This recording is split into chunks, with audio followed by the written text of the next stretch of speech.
an evening. I've hosted everyone for one of the finest steakhouse meals I think they'll ever have. But I'm going to date myself a little bit here. And I'm going to ask all of you in the audience, are you familiar with Nadia Comaneci? Because I called it earlier today that I am Nadia Comaneci in this competition. Nadia Comaneci was a fine Romanian gymnast who was the first to ever receive a 10 in Olympic competition. I believe I have achieved a 10 tonight, a 10 across the board, and we'll leave it to the future to see what happens after this moment. But until this moment, I am the first 10 ever in the Corby Come Dine with Me. Like what the been married to him for 30 years and now he knows that he can cook? Garlic bread with cheese, he had sauces, sauteed mushrooms. It's a whole new world here, people. I didn't know he had that. That was an excellent meal. And I have nothing to negative. And I would probably give always room for error. It was a little late. But other than that, excellent.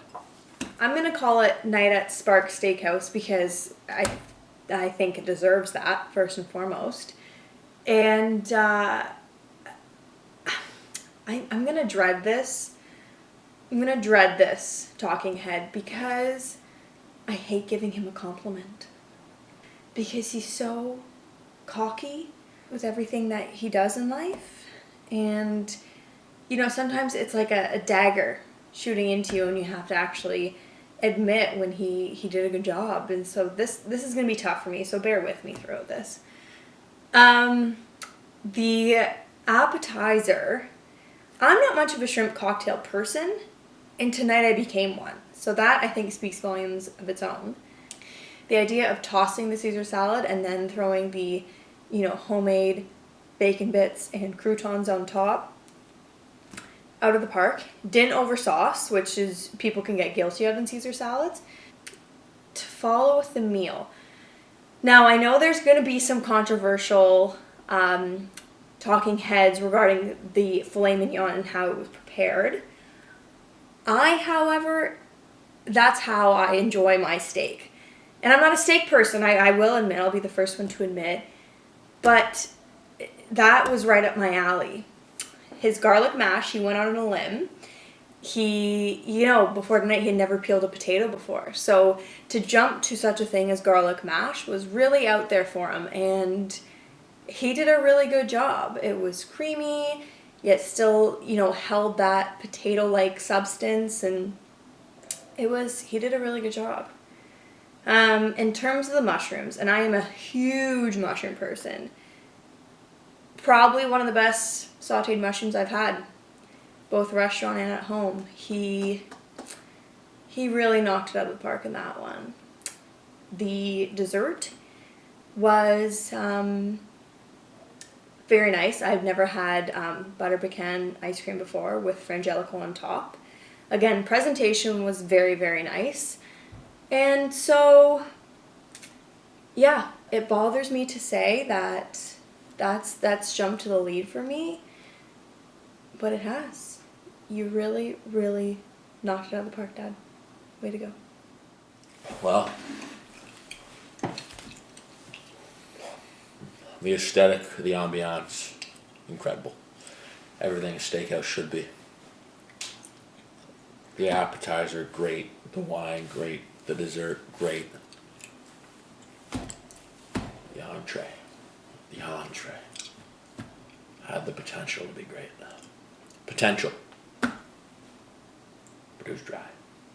The only way I could best describe it, the appetizer stole the show. The way, I believe it was Ario Speedwagon, stole the show a long time ago when they opened up for a big band. The filet's the big band. It should steal a show every time. But the shrimp cocktail and the Caesar salad snuck up. Stole it. Don't let that take away from the entire meal though. It was great. It was great. Everything about it perfect. Just dry. Just dry. Live and you learn though. Live and you learn.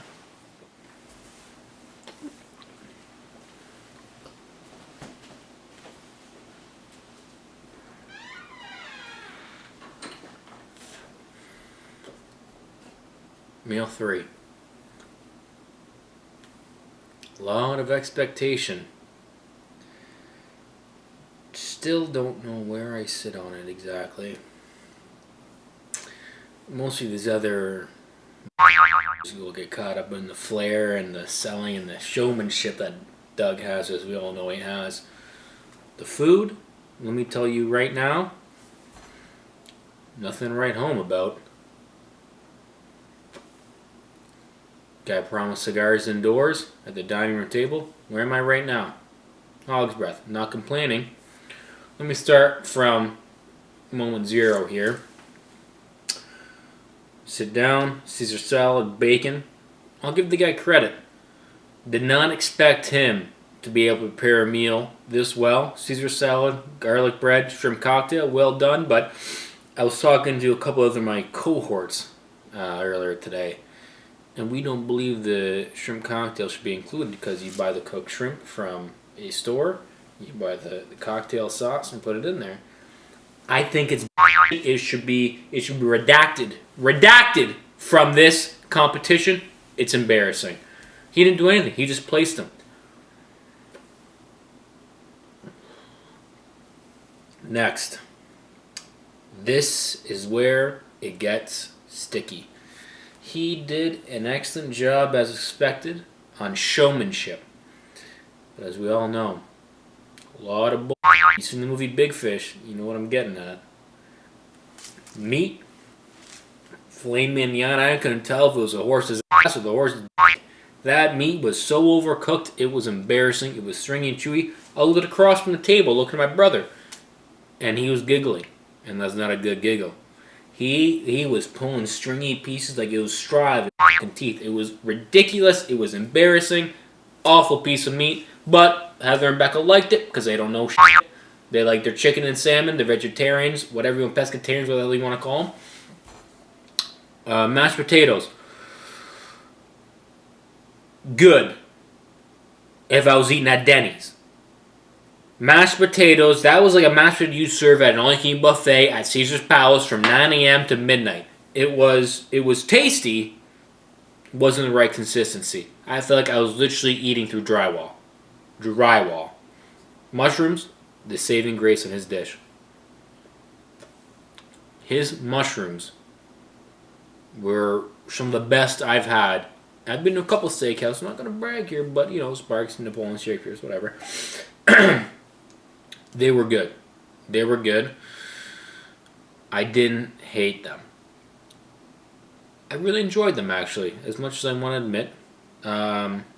Next was his dessert, which was maple walnut, maple and anything. It was good. He nailed the dessert. I'll give the dessert 10 out of 10. 10 out of 10. The wine, I don't like guys that talk themselves up. That's my problem. It just happened, one of those things. He said he's going to have an amaretto. Some red wine I don't know much about. It's some high price figure because the guy, God knows the guy's can afford it. Whatever. Show a different wine. Don't care. Fantastic wine. Match the food. Is not going to, make a big situation about that. But I don't like being lied to. There is that. And there's one thing I haven't talked about and really gotten into depth with yet. Is his garlic bread. There's a place in Hamilton called Shakespeare's. If you've been there, you know. Their garlic bread, cheesy garlic bread, is the best I think you will get in North America. It's some spread. He called guys, and I don't know how we got it out of them. And that garlic bread, phenomenal. Phenomenal. I got to give it to him. Well done. All in all, I don't have my paper here, obviously, because I don't know what it is. Ambience, presentation, it's up there in the high 9s, low 9s. The food, I hate to see it not match. And it's just it's like going to the Keg Steakhouse. I don't understand. It's like going to the Keg Steakhouse. It was all there, but the steaks, yes, are medium rare. They'll give you Jack Link's beef jerky. If you ever seen this commercial with the Sasquatch, Doug was literally cooking meat to give to Jack Links to sell in bags at gas stations. It's beef jerky. My score, I can hear him outside right now. He's trying to get a good score to Doug!